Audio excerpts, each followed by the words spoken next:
What is going on, everyone? My name is Alden Football, and today I'll be previewing the NFC North Division.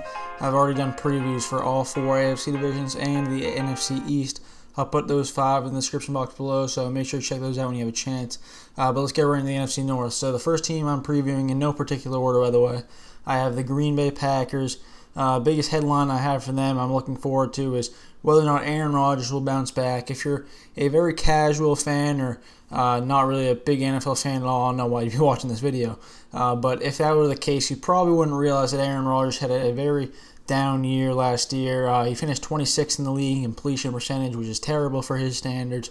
And he just did not look the same. And many people look to the fact that Jordan Nelson was gone, and that is definitely the number one reason as to why he was so off last year. I mean, this entire offense was different without Jordan Nelson, and if Jordan Nelson can come back to around 90% of what he was, I don't expect him to ever be the same. I mean, he's 30 years old, coming off a torn ACL, so you can't really expect him to be the same as he was 2 years ago. But if he can just be a similar type guy as to what he was in this offense before he got hurt, I think this offense should go back to what it was towards the 2014 season.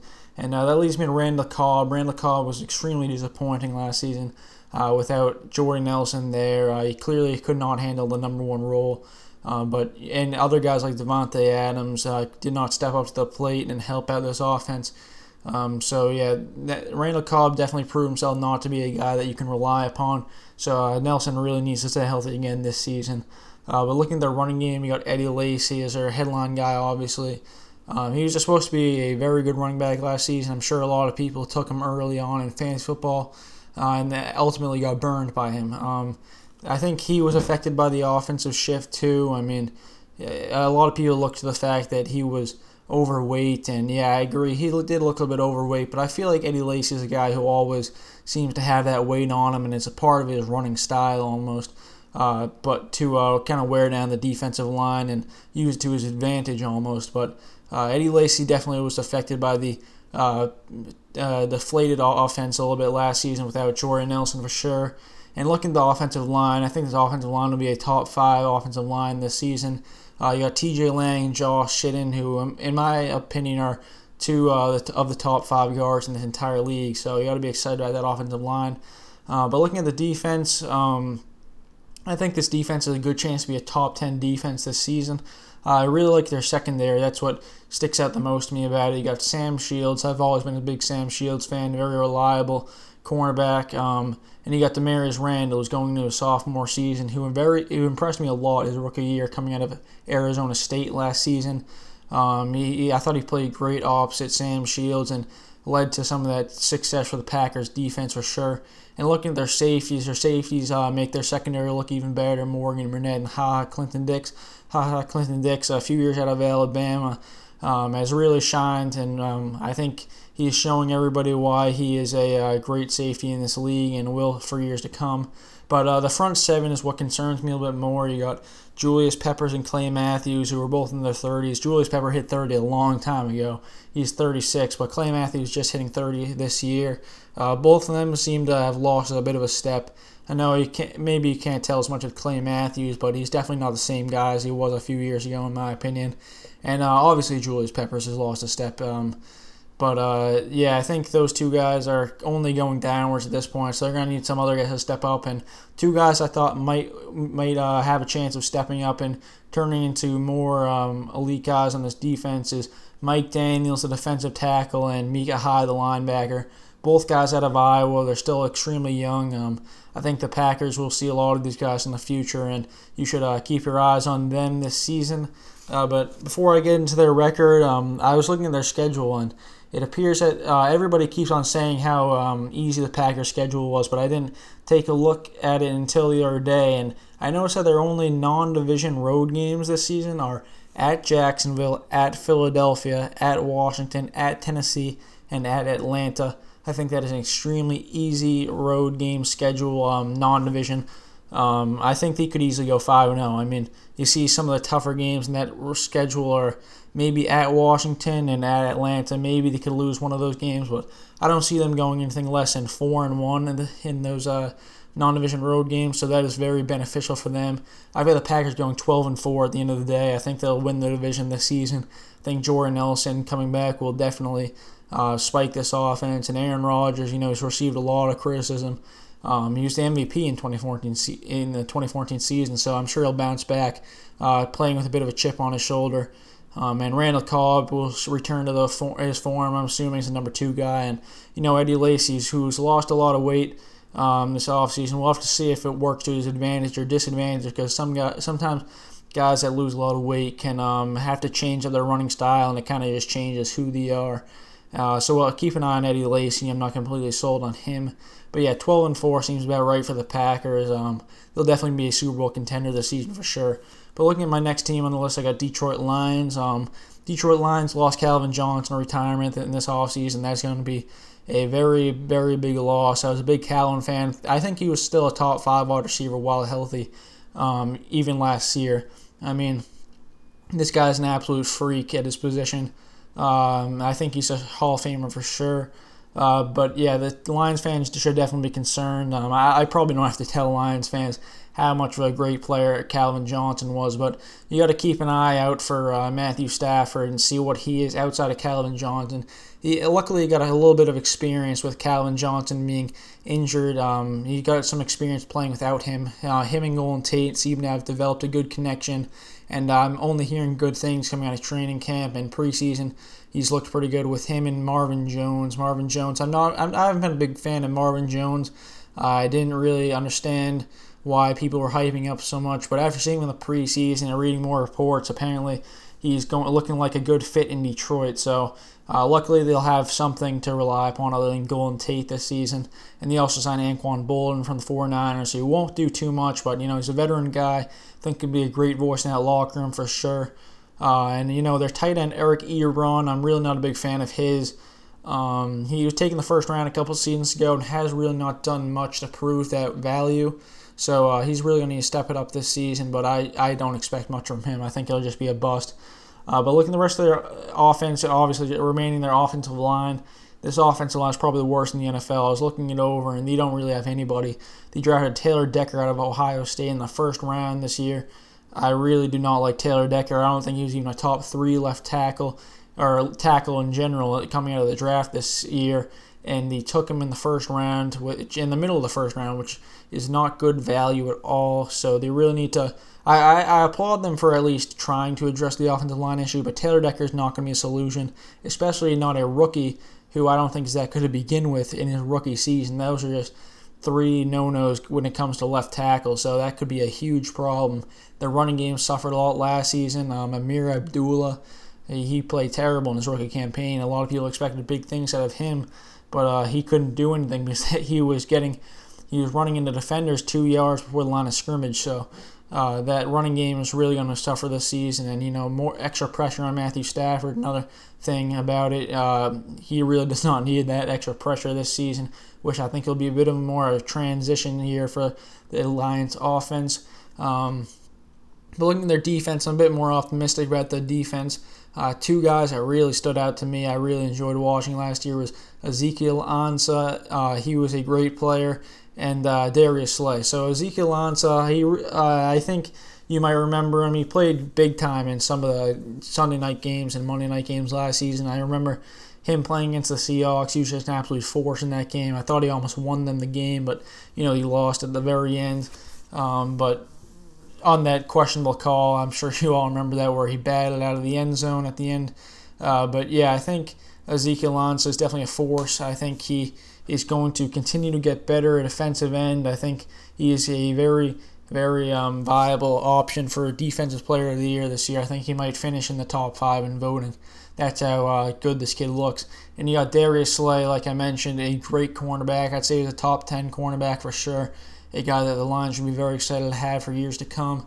But looking at the rest of their defense, you got Haloti Ngata, who's turning 32 years old. I've always been a big fan of his.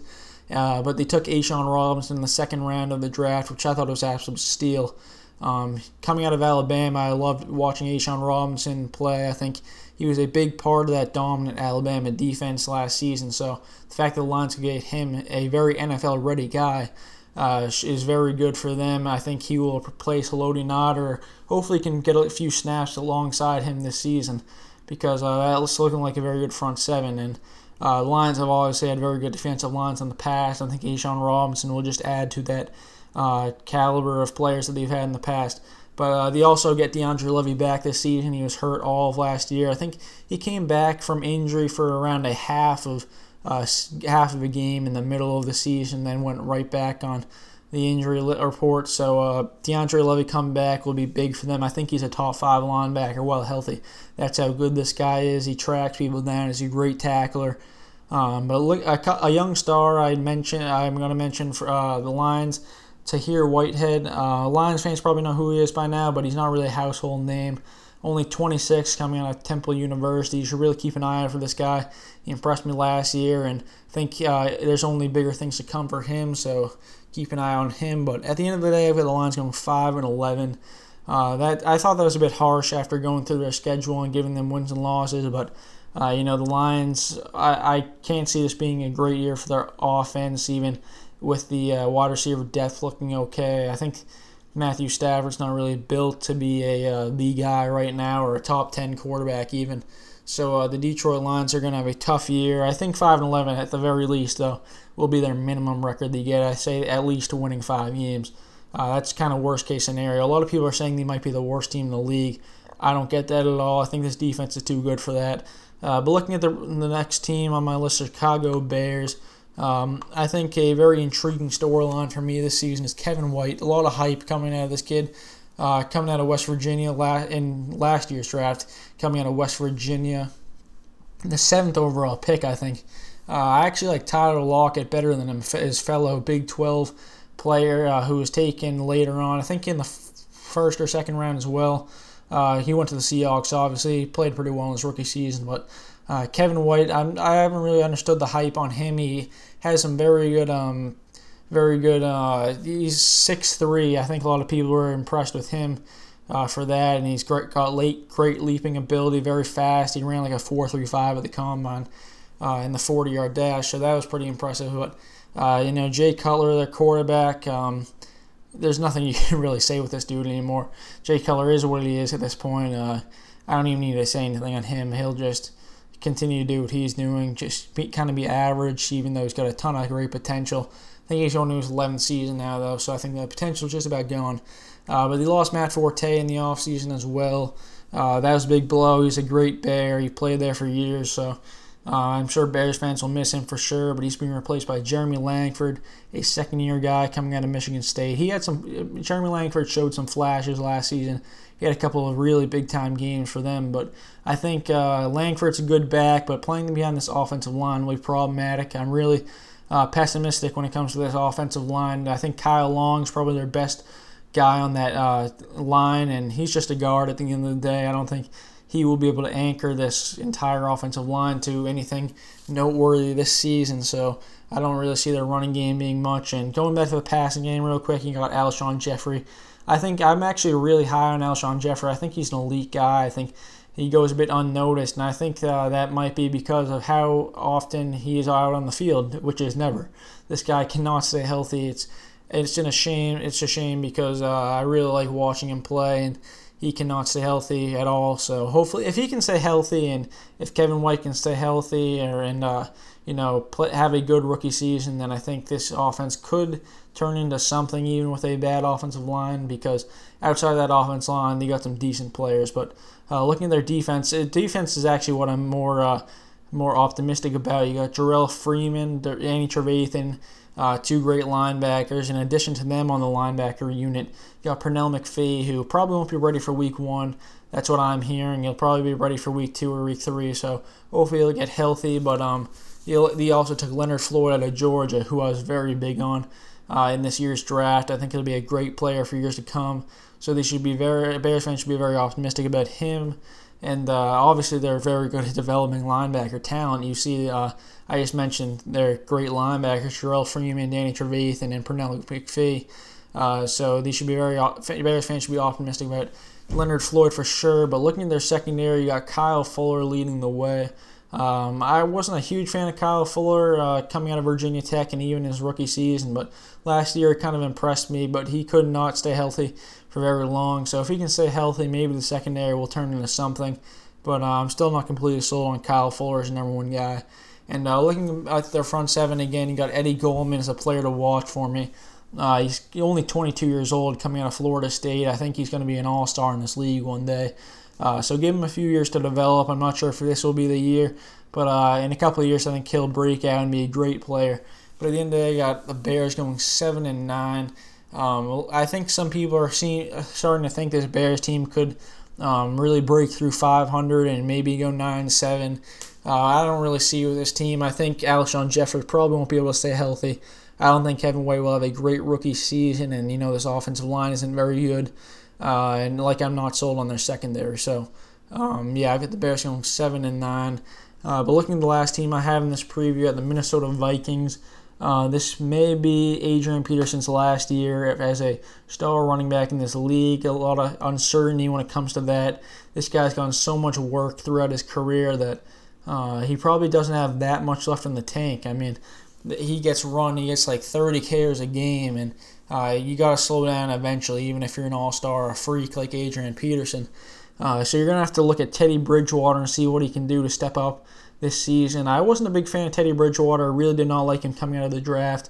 I haven't really liked him much up to last season, but last season he kind of started to impress me. I think he's becoming a little bit more than a game manager, or setting up to be more than game manager in the future. I'm starting to get a little bit more optimistic about him for sure, so Vikings fans should be pretty happy about that, but we still haven't seen him without Adrian Peterson, see what he can do. But we did see him that year that Adrian Peterson was out. I think that might have been Bridgewater's rookie year, actually, so there's still a lot of uncertainty when it comes to Teddy Bridgewater, but I think he'll step up to the plate. His wide receivers have not been great to date. So Stephon Diggs will be coming back next season. A very, very talented wide receiver. Kind of came out of nowhere last year, but he impressed me from what I saw of him. Charles Johnson did not do anything last year after their expectations were high for him. But he took Laquan Treadwell the first round this year coming out of Ole Miss. I'm a big fan of Laquan Treadwell. I thought he was a great wide receiver.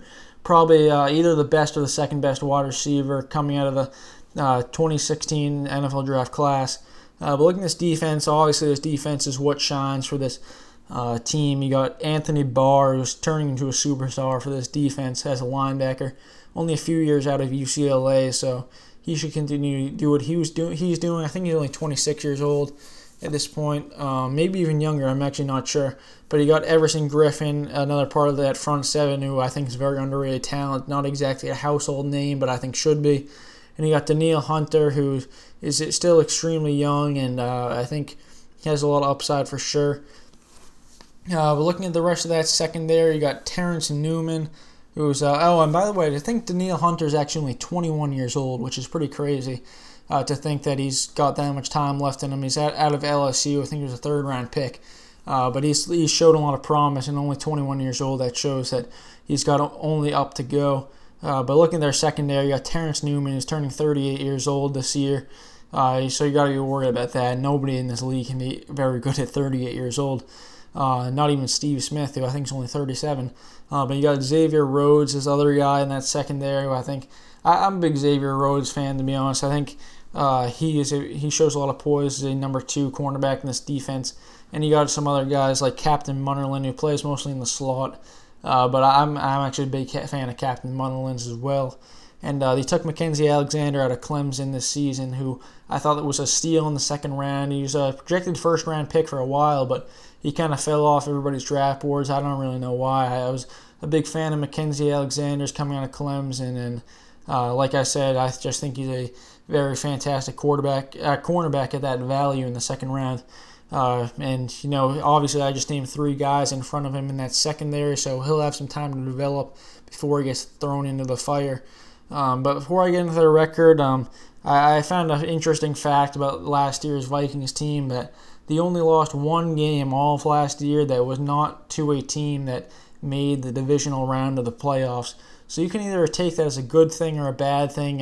From the good thing point of view, it means they didn't really lose to anybody too bad. I mean, that Niners game that they lost was at the first game of the year, one of the strangest games of all time. The Niners looked fantastic, and obviously they played terrible the rest of the year, and the Vikings looked awful, who obviously played great the rest of the year. So that was a bit strange of a game, but other than that, they didn't really lose to anybody that was mediocre or even average. So you could look at it like that, or you could look at it the pessimistic type of way of looking at it, where they showed that they really can't step up to the plate when it comes to face the good teams in the NFL. Like I believe they lost to the Cardinals. They obviously lost to the Packers once, but they beat them another time. I think they lost pretty badly to the Seahawks as well. So you got to be worried about that if you make the playoffs this year, whether or not you will be able to beat those teams. And that brings me to my record. I do have them making the playoffs at 10-6, grabbing a wild card spot. I think they'll definitely regress this season, though. They won 11-5. I think this division is getting a little bit better, so they might have a tougher time winning some of those division games. But yeah, that wraps up my NFC North preview. Thank you all for watching. I'll be back with the NFC South preview tomorrow. And like I said, all 5 previews that I've done before are all in the description box below. So make sure you check those out when you have a chance. But thank you all for watching. Leave your predictions down below, and until next time.